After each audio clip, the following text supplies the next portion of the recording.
zimeenda wapi na mambo yamekuwa mengi sana. Ulikitarajia hiki ama Simba ilitakiwa waone ile slogan yao Simba nguvu moja, kwa maana ya walikubaliana mwanzo wa safari kwa wanajenga timu? Mimi sijajua hata Simba mwisho kumbana nini.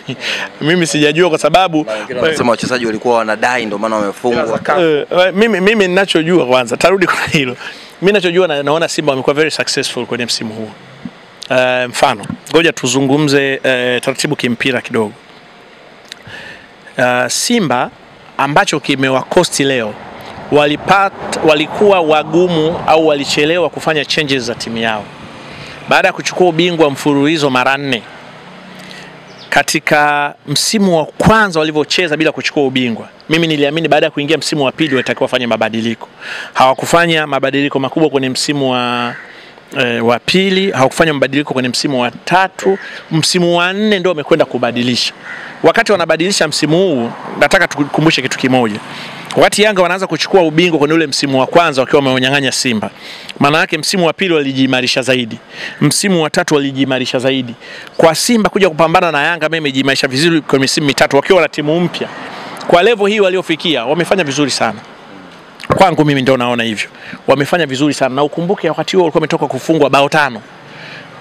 Kwa hiyo unaona Yanga ubora wao waliokuwa nao na Simba namna walivyokuwa. Kwa hiyo wametoa kile kikosi kipya walichokileta hiki kimewasaidia kumaliza mechi ya mwisho ambayo ilikuwa kama wangeshinda wangeza kuwa mabingwa. Kimewasaidia kufikia finali ya Confederation Cup ambao wakiwa na kikosi kile kikiongozwa na watu kama kina Chama hawakuweza kuchukua ubingwa. Kumbuka star wa timu alikuwa Chama. Walikuwa wamemtoa Chama ambaye amekwenda Yanga, hajawa star wa timu, si ndio? Lakini wamekuwa wanatengeneza mastaa wapya. Sasa leo Simba hata sasa hivi nikikuuliza star wa Simba unaweza kumtaja. Kwa mimi sijaona Simba sababu inawafanya wagombane, lakini nawaelewa matamanio yale ya ubingwa, kwamba walifikia hatua kwamba mechi moja inawapa ubingwa wakakosa Confederation, wakafikia hatua ya pili mechi moja inawapa ubingwa wakakosa ligi kuu. Kwa hiyo mwisho wakajiona kama wamemaliza mikono mitupu, lakini wao wenyewe ndio wanasema wanajenga timu ambayo ilikuwa lina ukweli.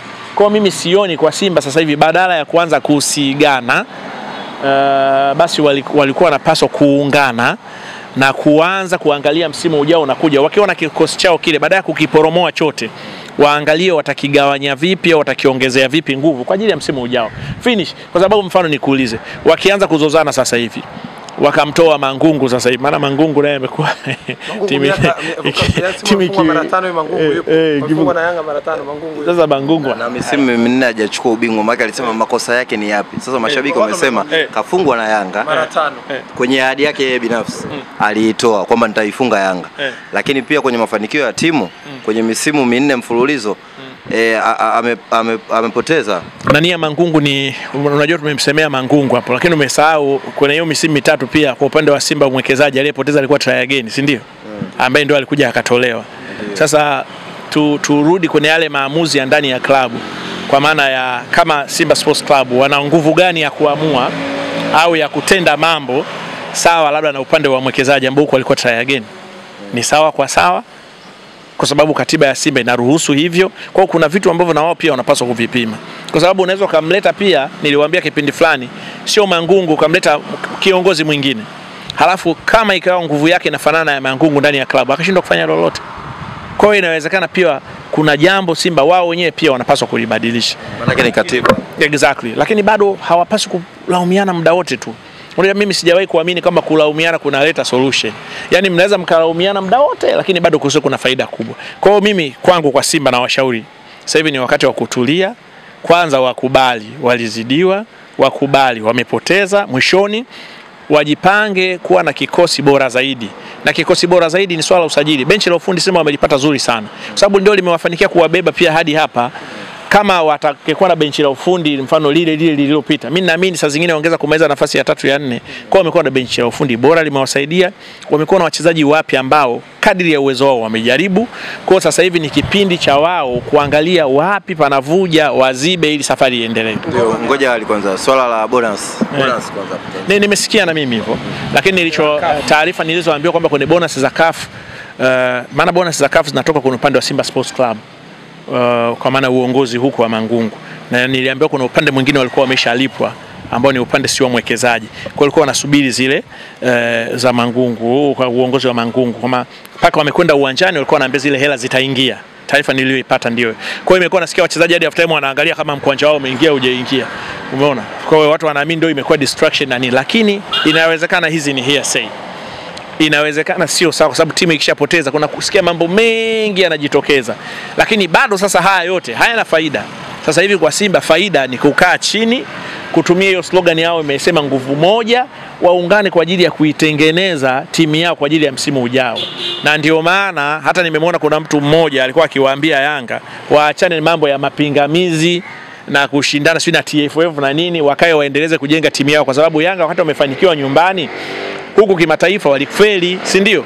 Kwa watengeneze timu yao kwa ajili ya msimu ujao. Kama watakuwa wanaendelea kufanikiwa nyumbani hivi na kimataifa wafanye vizuri hivi.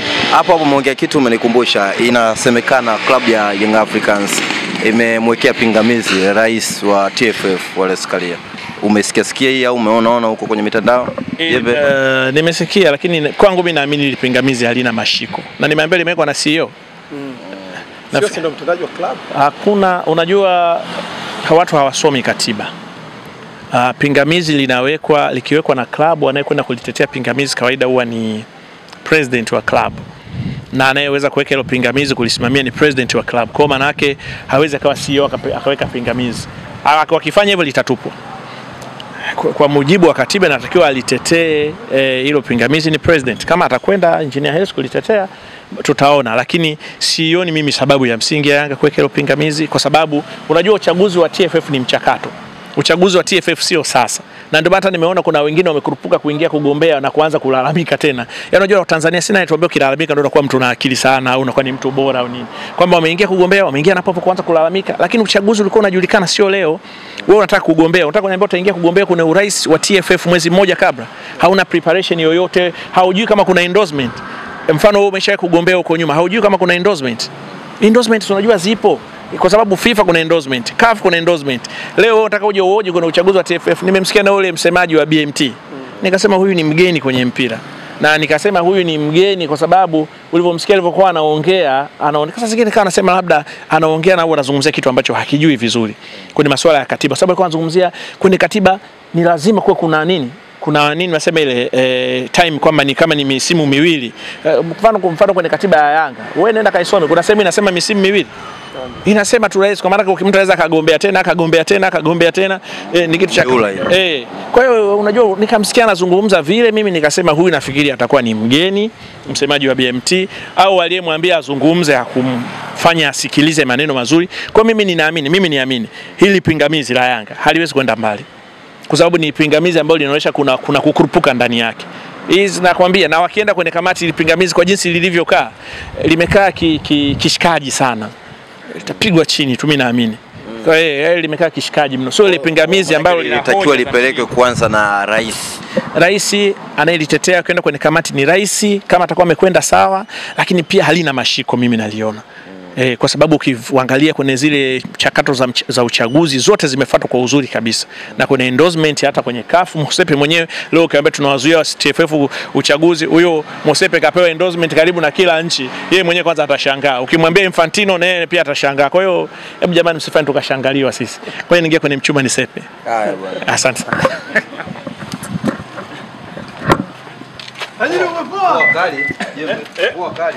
Na nje jumla idadi ya makombe 5 na tuliona paredi yao. Kwako ulikuwa ni msimu wa namna gani? Ulikuwa msimu mzuri wenye mabadiliko mengi, msimu ambao nafikiri mimi kwangu umeiheshimisha ligi yetu kwa mengi, ukiachana machache ambayo ni kama sehemu ya makosa tunaweza tukayatumia kujirekebisha. Hata Yanga wao waliochukua ubingwa wamelazimika kuchukua ubingwa kwenye mechi ya mwisho. Ukiangalia kumekuwa kuna tofauti na misimu miwili mitatu iliyopita, Yanga walikuwa wakichukua ubingwa wakiwa na mechi 3-4 mkononi. Lakini safari hii Yanga wamelazimika kucheza mechi ya mwisho ili kuwa mabingwa. Kwa maana yake hii ni picha tosha ya kuonyesha kwamba tulikuwa tuna msimu bora, ukiachana na zile kelele zilizopita, watu kulialia hatuchezi, tutacheza na kadhalika. Lakini ni msimu ambao kama tutayachukulia yale mapungufu yaliyojitokeza kama sehemu ya kurekebisha na kuwa na msimu ujao bora zaidi, mimi naamini tutafanikiwa zaidi. Yanga Africans ndio timu iliyofanikiwa zaidi kuliko vilabu vyote. Una nini na kuwapongeza Yanga Africans? Football iko hivi. Ukiachana, sijajua siku hizi mashabiki wengi imekuwa kila shabiki unaongea naye ana hasira. Mimi sijajua watu kwa nini wanapenda kushabikia mpira wakiwa na hasira. Mpira ni burudani, mpira ni raha, mpira ni furaha, mpira ni upendo. Mashabiki wa Simba, wadau wa soka na watu wengine wanapaswa kuwapongeza Yanga kwa kufanikiwa kuchukua ubingwa, kwa kufanikiwa kuchukua makombe yote ambayo mimi nahesabu makombe mawili. Yale mengine yote ni makombe ya kujifurahisha huku na kule, lakini makombe nayo hesabu ambayo ndio tunayazungumzia kwa maana ya msimu wenyewe, kwa maana yale mengine kama ya Ihsan. Yale makombe yote hata waliochukua Simba walichukua kombe la nini, mimi sijawahi kusema kwamba ni mafanikio. Mimi kwangu ni mafanikio huwa ni makombe mawili tu. Kombe la ligi kuu ambao ndio kombe kubwa zaidi, na kombe la shirikisho. Labda kama Simba wangefanikiwa kuchukua kombe la Confederation Cup, hapo tungeweza kusema kwamba wao wamekuwa na hayo mafanikio, ingawa wao wanaweza kuona wamepata mafanikio kuwajibu Yanga ile swala la medali, si ndio? Lakini mimi naichukulia kama general ni mafanikio ya timu zetu za Tanzania, maana kuwa na Yanga iliyoingia fainali ndani ya misimu mitatu na Simba yani kwa wakati mmoja sio jambo dogo. Inaonyesha kuna mabadiliko makubwa sana, kwa sababu sisi hata fainali baada ile ya Simba mwaka 1993 hatujawa na fainali nyingine ya michuano kama hiyo mikubwa. Kwa yale michuano si ya Toyota, si ni makombe, lakini kwenye msimu countable trophies ni hizi ambazo zinakuwa ni main. Zile nyingine pia zinaonyesha kwamba ni timu bora. Mfano Yanga walichukua kombe la Toyota South Africa. Ni sehemu maana kwa ni mwaliko wa tunaziita zile tournament kama za mazoezi, si ndio? Kwao kwa timu ya Tanzania kuchukua kombe pia ni jambo zuri la kujivunia. Kwa hiyo niseme hivi, tunapaswa kuwapongeza Yanga mwisho wa msimu. Pamoja na vurugu na kelele zote, wamefanikiwa kufanya kile ambacho ilikuwa ndio aim namba moja ya kila timu, kwa sababu ligi inapoanza hata Kagera huwa anatamani kuwa mabingwa. Timu yote inakwenda kucheza kama safari sisi ni mabingwa, lakini Yanga wamefanikiwa, wanapaswa kupongezwa kwa hilo. Na hapo niiweke vizuri. Kwenye msimu huu tunaona Young Africans wenyewe wanasema wamechukua makombe 5, japo wewe unasema ni mawili ambayo unayatambua kwa maana umefanya vizuri. Nataka nifahamu kutoka kwako. Young Africans kwenye michuano ya kimataifa hawajafanikiwa kufanya vizuri, lakini ndani wamefanya vizuri. Mnyama amefika mpaka fainali, lakini amekosa makombe mengi au makombe yote ambayo ameshiriki hapa ndani. Simba tumkaunti amefeli kwenye msimu huu, Young Africans tumkaunti kama amefanikiwa kwenye msimu huu. Kidogo hili la kwako kama swali lakini kama maelezo. Sasa mimi nilitumia kama maelezo, nilipandie juu pale. Yani kwamba wamefanikiwa. Yani ni swali lakini lenye maelezo uelewe. Basi na mimi nalipandia kimaelezo hivyo kwamba anayefanikiwa mwisho wa msimu, anayekuwa na kitu, someone with something in his hands, ana kitu chake mkononi. Timu pekee ambayo ina kitu chake mkononi ni Yanga. Mimi sasa nazungumzia ligi yetu kwa maana ya msimu wetu. Kwa sababu kwenye msimu kama utakuwa na hesabu hadi Toyota Cup na yenyewe ni ya msimu, basi tutakuwa tunapigiana hadithi za vichekesho. Lakini Yanga wana haki ya kusema tumechukua makombe 5 kwa sababu na lile kweli sio wamelichukua. Lakini ubora wa msimu wetu sisi Tanzania tuna ukaunti kwa makombe mawili, ndio makombe its main trophies, ubingwa wa ligi kuu na kombe la shirikisho la Tanzania bara. Yanga yote wanayo. Kwa hiyo hapa nasema hivi, wamekuwa bora zaidi na wamefanikiwa, na ndio maana nikasema tunapaswa kuwapongeza. Simba walichofanikiwa kukipata safari hii ni kushika nafasi ya pili kwenye Confederation Cup. Kwa maana wametuheshimisha wa Tanzania kwa kuna timu nyingine iliyoingia fainali ndani ya misimu mitatu na timu mbili sasa. Yanga waliingia, Simba wameingia. Wana medali na wenyewe. Ndio maana nikasema kama wamewajibu Yanga, wamewajibu hilo swala la medali. Lakini nikakwambia kumekuwa kuna tofauti ya misimu mitatu iliyopita. Yanga alikuwa anachukua ukifuatilia utaona point 4, point 5, si point ngapi, lakini safari hii amelazimika kuchukua hizo point 4 mwisho wa ligi, mechi ya mwisho wa ligi. Na niseme ubingwa huenda kwa Yanga umekuwa mtamu zaidi huu ukilinganisha na misimu mingine, kwa sababu kafanikiwa kumfunga mtani wake na akafanikiwa kuchukua ubingwa kwenye mechi ya mwisho ya ligi. Kwa hiyo inawezekana hata zile sichezi na hatuchezi, tumenuna hatujanuna, mwishoni zimekuja kwa kuwa na faida zaidi. Na kama ulikuwa unakumbuka nilikuwa nasema kwamba mechi ya mwisho itakuwa na machungu double na itakuwa na furaha double. Kwa hiyo kwa Yanga imekuwa na furaha double, kwa Simba imekuwa na machungu double, na ndio maana umeona Simba wakanyongonyea. Kwa hiyo Yanga wamefanikiwa kwenye hilo. Ndio maana hii sababu ya kukwambia kwa nini mimi na count yao makombe mawili, kwa sababu ndio yanazungumza msimu wa Yanga kwa usahihi zaidi. Kama mfano leo Ukienda kuzungumza msimu wa ligi kuu England, si ndio? Maana utazungumzia Premier League yenyewe, utazungumzia FA na utazungumzia Carabao, si ndio? Kama itatokea timu sasa itafanya vizuri kwenye Champions League au kama vile Chelsea umeona kwenye nani wamechukua ubingwa wa Chelsea kwenye michuano ambayo ni ya UEFA, ndio Simba kama wangefanikiwa kuchukua kwenye Confederation Cup ya CAF ingekuwa ni mafanikio mengine kwa timu zetu za Tanzania, lakini kwa msimu huu the most successful team imekuwa Yanga kwa ajili ya kubeba haya makombe mawili. Ndio, na hapo ikanogeshwa na paredi. Nataka nifahamu paredi ilikuvutia kwa namna ambavyo imefanyika? Bana, paredi nitaiangalia leo, tarudia. Kwa sababu unfortunately wakati paredi inafanyika mimi ndio nilikuwa napanda ndege kutoka sehemu moja kwenda sehemu nyingine. Kwa hiyo vitu vingi vya paredi nimeona vipande. Kwa hiyo nilikuwa natamani nikae nitulie niangalie paredi ilikuwaje.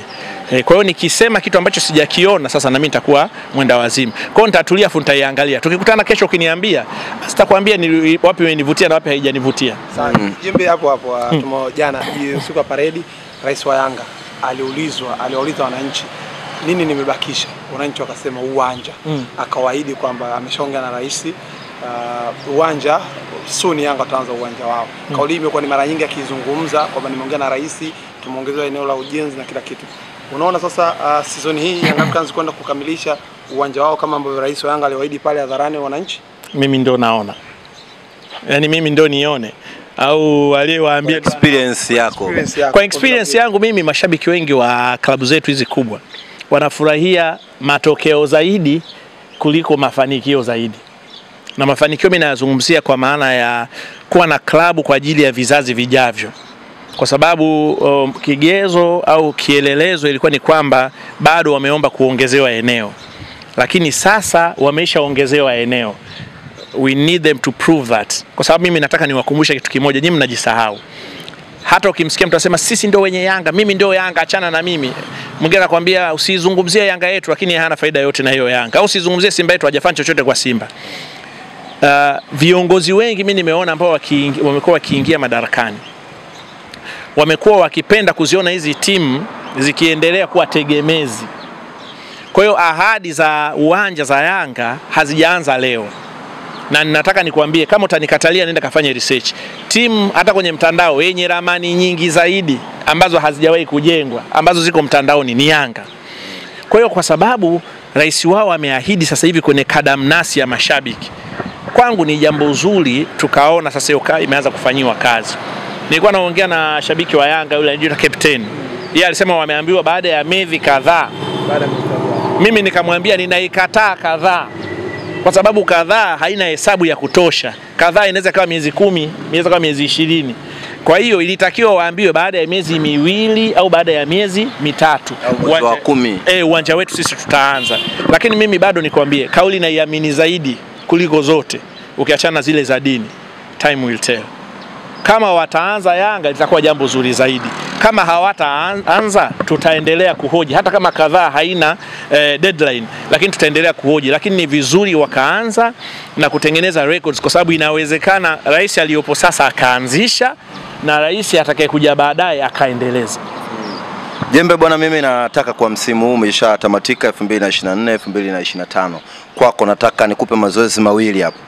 Kwanza unitaje, manake mfungaji bora tayari ashapatikana, anajulikana. Kwa maana tuzo ya MVP pamoja na MVP pamoja na kiungo bora.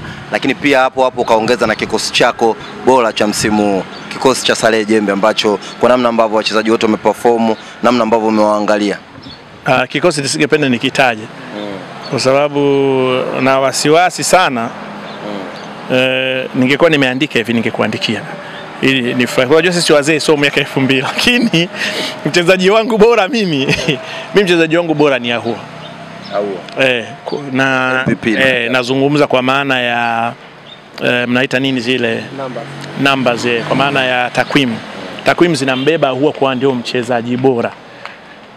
Ingawa mimi ukiniambia type of playing kati ya Ahoua na Pacome ambao wanamshindanisha, mimi navutiwa na Pacome zaidi. Kwa sababu ndio type ya uchezaji mimi ninayoipenda. Ya mtu ambaye unamuona, nilikuwa nawaambia leo kwenye kipindi, ukimwangalia usoni kama unamkaba utafikia anakudai hivi.